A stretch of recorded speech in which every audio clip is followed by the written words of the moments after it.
반갑습니다. 송주준입니다. 이번에 서울중앙지법에서 정말 중요한 결정을 내려줬죠. 이번 결정을 통해 가지고 대한민국의 사법부가 죽지 않았구나. 지금까지 얼마나 우리한테 스트레스를 줬던 판사들이 많습니까? 살다 살다가 저는 진짜 정치에 관심을 갖게 된 이후로 판사의 이름까지도 외워야 되는 이 지경이 됐나 싶은데 우리 머릿속에 지금 슥슥슥 지나가는 인간들이 있죠. 김동연이도 있었고 김동연 부장판사도 있었고 유창훈도 있었고 얼마나 진짜 말도 안 되는 모습을 보였었습니까? 시간을 끌고 끌어가지고 선거법 위반 6개월 내에 끝내야 되는 거를 갖다가 2년 가까이나 시간이 걸리게끔 그렇게 만들어 놓고 결국에는 그거에 대해 가지고 총선 전에 자기가 선고를 내리지도 않고 그냥 도망쳐 버렸던 그런 인간도 있고요. 유창훈이 같은 경우는 아예 그냥 범죄 혐의가 소명이 됐다라고 얘기했음에도 불구하고 이재명에 대한 야당 대표에 대한 구속은 결국에 기각을 시켰던 그런 모습까지도 우리가 다 봤었습니다. 이번에 그런데 윤석열 대통령에 대한 탄핵 정국에서 우리 머릿속에 각인이 돼 있는, 아니 각인이 안 돼 있다라고 한다면 반드시 각인해야 되는 판사 이름이 두 명이 있죠. 한 명이 이제 이순영 부장판사고 나머지가 차은경 부장판사입니다. 이 두 사람에 대해서 오늘 제가 말씀을 드리고요. 그리고 아무래도 제일 지금 관심이 되는 포인트는 뭐겠습니까? 서울중앙지법에서 윤석열 대통령에 대한 체포가 윤석열 대통령에 대한 영장 그리고 또 구속영장 이 모든 것들이 불법에 기인하고 있다라고 하는 걸 확인해 줬고요. 그리고 공수처가 수사를 진행해 왔는데 그 공수처가 수사를 한 것 자체가 불법이라는 것도 확인해 줬습니다. 이렇게 되면 사실 남아있는 게 아무것도 없는 거죠. 다 지금 정리가 된 거 아닙니까? 이런 상태 속에서 가장 관심의 포인트는 헌재는 어떤 입장을 보이는가 이거 아니겠습니까? 상식적으로 우리가 생각해 봤었을 때는 공수처의 수사가 불법이라고 한다면 불법적인 수사를 바탕으로 확보가 됐던 증언과 증거도 당연히 무효가 돼야지 정상인 것인데 이 부분에 대해서 과연 헌재는 어떤 입장을 보였는지 그것까지 제가 좀 정리를 해드리겠습니다. 우선 일단 첫 번째로 이순영과 차은경 두 사람의 이름을 우리가 꼭 외워야 되는데 아마 대부분의 분들이 이순영 같은 경우는 아실 것 같아요. 윤석열 대통령에 대해 가지고 체포영장과 압수영장 두 가지를 발부했던 게 바로 이순영이죠. 그렇죠? 공수처가 수사를 한 것 자체가 불법이다라고 하는 걸 같은 판사 아닙니까? 서울중앙지법에 있는 판사만 판사고 서부지법에 있는 판사는 판사가 아닌가요? 물론 이번에 보니까 판사가 아닌 게 맞는 것 같기는 해요. 사실상 이게 뭐 양아치라고 해야 되는 것인지 개딸이라고 해야 되는 것인지 그냥 우리법 출신이다라고 하는 말로 정리가 될 것 같은데 어쨌거나 그래가지고 똑같은 판사인 중앙지법에서 봤었을 때는 공수처 수사가 불법이다. 이거는 판사가 보는 게 아니라 일반인이 보기에도 공수처법에 따라서 내란죄는 공수처가 수사할 수 없게끔 돼 있으니까 당연히 그렇게 볼 수밖에 없는 것인데 당연한 것을 당연하게 보지 않은 죄가 이순영한테 있는 죄인 것이죠. 그리고 또 이순영의 큰 죄가 뭡니까? 형사소송법 110조랑 111조 이런 것들을 예외로 하면서까지 영장을 일단 발부를 시켜버리니까 개딸들이 신나가지고 이재명이가 신나가지고 마구잡이로 떠들 수 있었잖아요. 우리가 백날이고 천날이고 공수처법에 따라서 공수처가 내란죄에 대해서 수사할 수 없어. 이렇게 가면 개딸들이 하는 얘기가 뭐였습니까? 판사가 일단 영장을 발부했는데 뭔 개소리야. 이런 식으로 반응했었거든요. 이 모든 것들에 대한 혼란에 그러니까 시발점이 누구부터 시작을 했던 겁니까? 이순영으로부터 사실상 시작을 했었다라는 겁니다. 자, 그러면 이제 그 이순영의 이름도 우리가 외워야 되겠지만 두 번째 외워야 되는 것은 바로 이 차은경 부장판사인데요.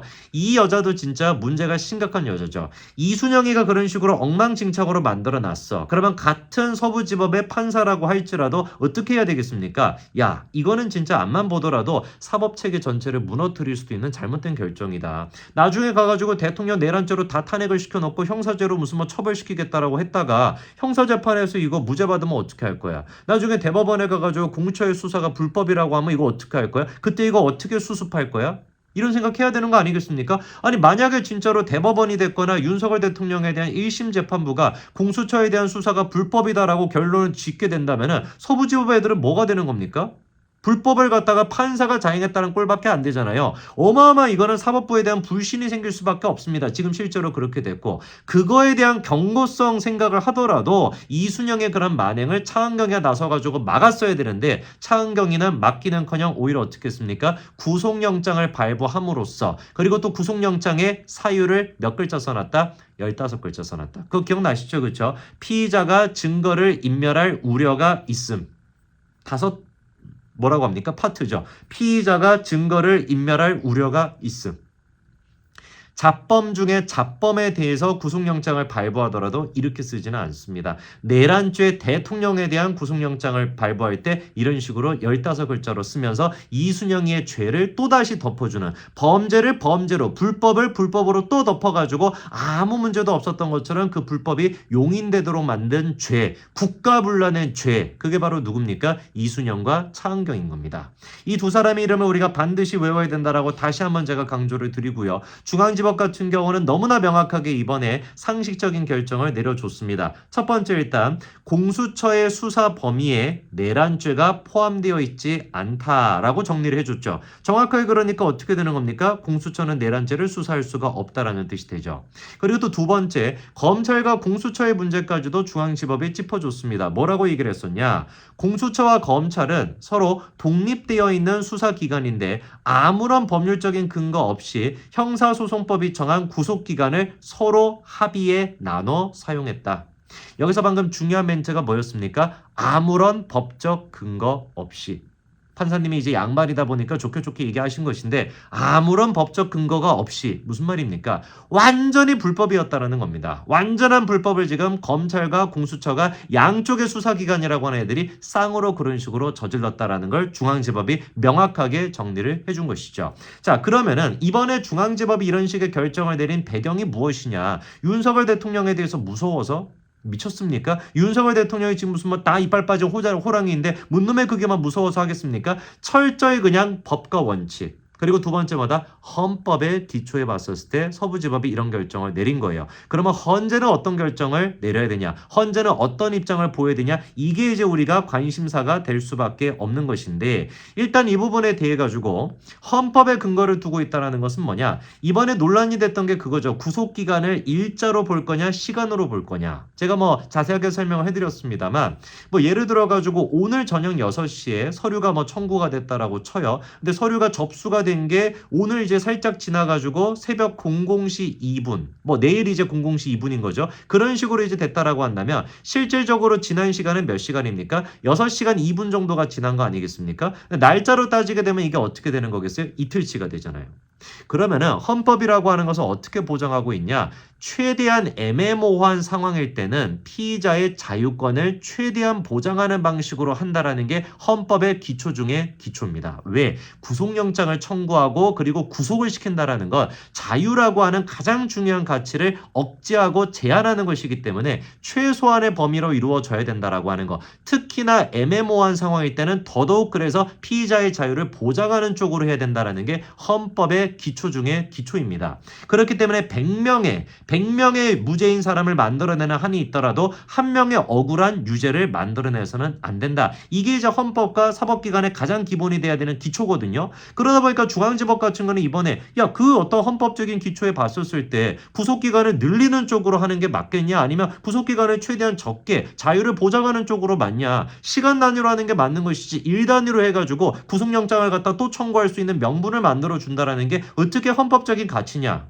중앙지법이 그러니까 헌재가 할 법한 얘기를 해준 겁니다. 그러면 헌재는 어떤 얘기를 해줘야 되겠습니까? 헌법에 대해서 최고기관이라고 하는 헌재는 당연히 중앙지법에 힘을 실어주는, 맞다, 헌법이라고 하는 것은 기본적으로 피의자의 자유권을 최대한 보장하도록 하는 게 맞다, 이런 입장을 내는 것이 당연한 거겠죠. 그런데 이번에 헌재 관계자가 뭐라고 하는지 아십니까?